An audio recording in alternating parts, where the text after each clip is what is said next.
ગુજરાત પોલીસની state monitoring ring સેલની ટીમે ગુરુવાર મોડી રાત્રે રાધનપુર પાસે પેટ્રોલિંગમાં હતી ત્યારે થરા તરફથી આવી રહેલી બે ગાડીઓમાં ચોટીલા તરફ લઈ જવાતો ₹2,42,85,000નો વિદેશી દારૂ અને બિયરનો જથ્થો બાતમી આધારે ઝડપી લઈ 10 શખ્સો સામે પોલીસ ફરિયાદ નોંધી।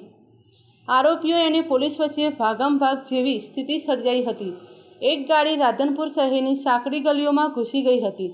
રાજસ્થાનથી ભારતીય બનાવટનો વિદેશી દારૂ ભરીને થરા રાધનપુર થઈ ચોટીલા તરફ જનાર છે તેવી બાતમી મળતા તે ટીમ રાધનપુર તાલુકાના ધરવડી ગામના બ્રિજના છેડા પાસે વોચમાં ગોઠવાઈ હતી। ગાડીની ઇશારો કરતા ઊભી ન રાખતા આળસ તોડીને ગાડી ભગાડી મૂકી હતી।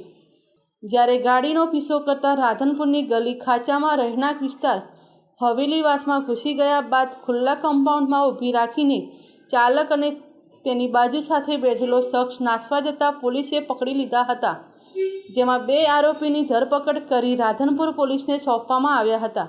વિદેશી દારૂની કાચની નાની મોટી બોટલો તેમજ બિયરના ટીન નંગ 1062 કિંમત કુલ ₹2,42,85,000 મળી આવી હતી। દારૂનો જથ્થો ભરાવનાર રાજસ્થાની તેમજ દારૂનો જથ્થો મંગાવનાર ચોટીલાનો વ્યક્તિ રેન્ડોલ ડસ્ટર ગાડીનો માલિક સામે પ્રોહિબિશન એક્ટ મુજબ ફરિયાદ દાખલ થઈ હતી। ઘટનાને પગલે રાધનપુર પોલીસે આગળની વધુ કાર્યવાહી હાથ ધરી છે। Bureau report, Anil Ramanuj, Radhanpur.